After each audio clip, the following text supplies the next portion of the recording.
Hi, I'm Matt McAleer, Executive Vice President and Director of Equity Strategies, joined by John Mousseau, President, CEO, and Director of Fixed Income at Cumberland Advisors in Sarasota, Florida.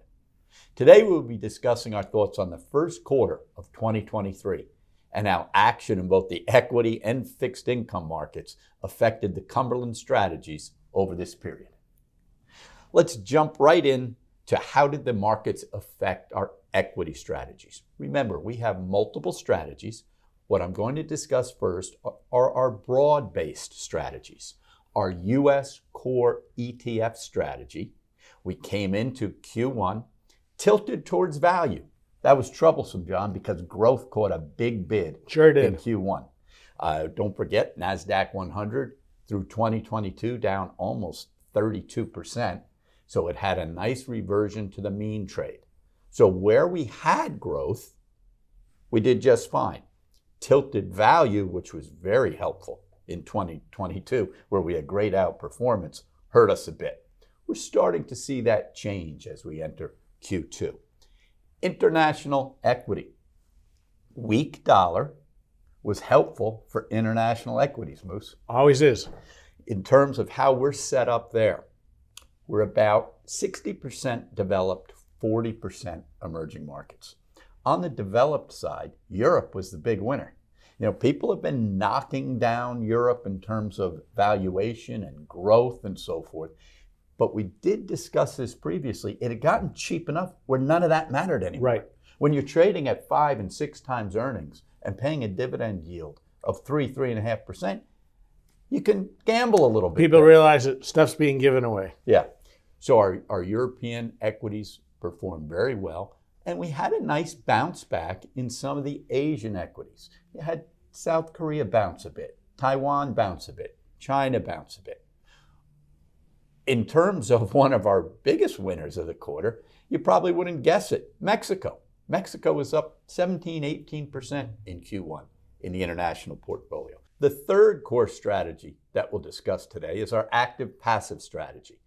That's a balanced strategy that I manage with John.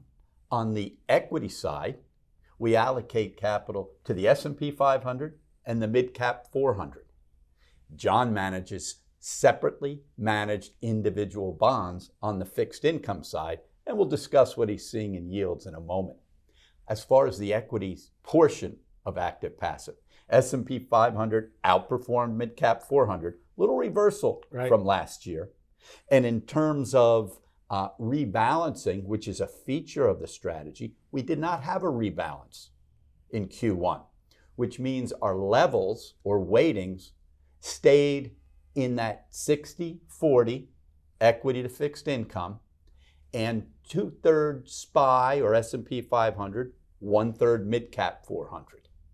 Moose, what do you have with us in fixed income for Q1? Really a tale of 3 different months, and we're going to have one slide that kind of tells the story.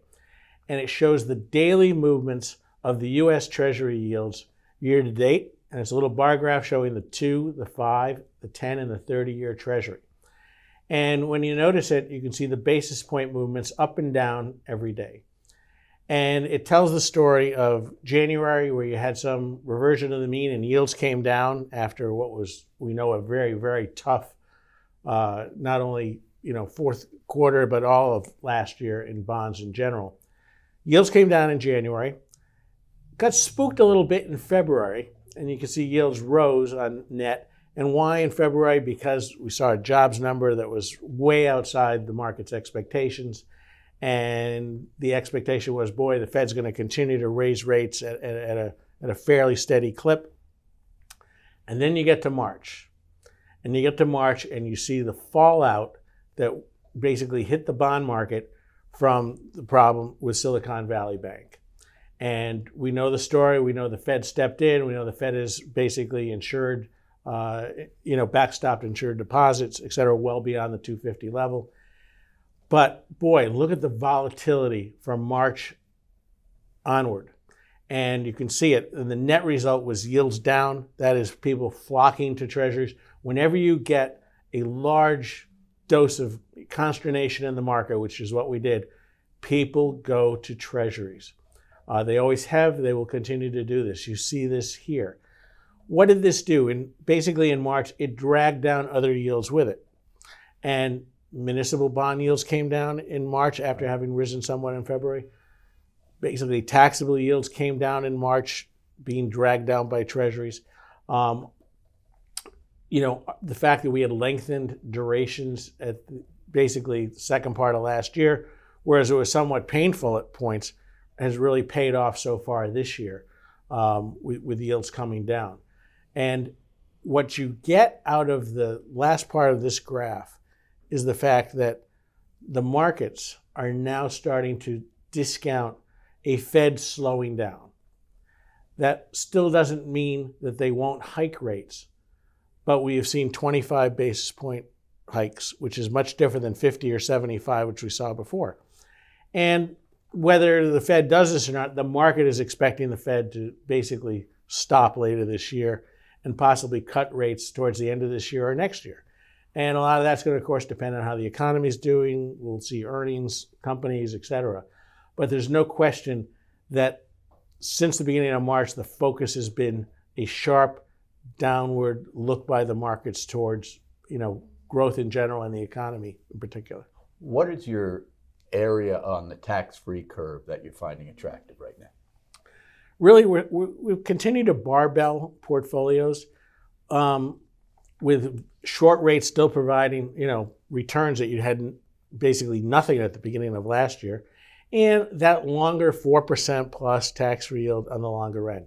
We have started to move some assets into what you would call the belly of the yield curve, call that broadly 5 to 15-year type paper. And whereas you can get it, what happens is the market starts to expect the Fed to cut rates, and that area can tend to perform pretty well. So how do you get there? You get there by moving some shorter-term assets out a little and some longer-term assets in a little. Don't really change the duration on the portfolio, but a little difference on how you get there. Gotcha, Moose. Thank you. Over to our quant strategies. Keep in mind, we run Quant Strategies with Dr. Chen. He does our analytical work. We got something that we hadn't seen in really the 6 years we've been running the strategy, plus the back test. And that was in late March. We got 11 buy signals in a row. So the quant strategies try to sniff out fear in the market, and that will create a buy signal. And likewise, complacency in the market. We'll see how that trade works out. So far, so good. By the way, that fear is reflected in that Treasury. Absolutely. Absolutely. Absolutely. In terms of our sector alpha portfolio, which is also in the quant allocation, when we got that buy signal, we moved to the high beta or more aggressive sectors, technology, consumer cyclical, etc. And finally, our thematic strategies. There's two of them. Our US ETF and our tactical trend. Let's start with US ETF. Currently overweight healthcare and industrials. On the industrial side, defense is a big portion and has been very helpful to performance really since the Russian invasion a year and a half almost. As you would expect it to be. Yeah. So we're going to stay overweight there. As I mentioned earlier, growth outperformed value. We did add some growth exposure to US ETF in the form of semiconductors and the NASDAQ QQQ, the NASDAQ 100. Right. Finally, our tactical trend strategy. This strategy can be invested in equities, fixed income, commodities. It currently has a equity overweight with a cash component, and growth was helpful to a number of these securities, such as Microsoft, Adobe, the NASDAQ 100. Where we got really smacked was in an individual issue that we own in the financials. John mentioned some of the stress in the financial sector. We own Schwab as a common stock. Had a steep drawdown in Q1. We'll see if it can get its feet under it heading into Q2. We hope you enjoyed this video and look forward to providing you with more review content on the markets and Cumberland Advisors investment strategies. We'll do this on a quarterly basis. Feel free to reach out with any questions and make sure to visit our YouTube channel, where you can find other relevant content, such as our Week in Review series or strategy profiles. Thank you.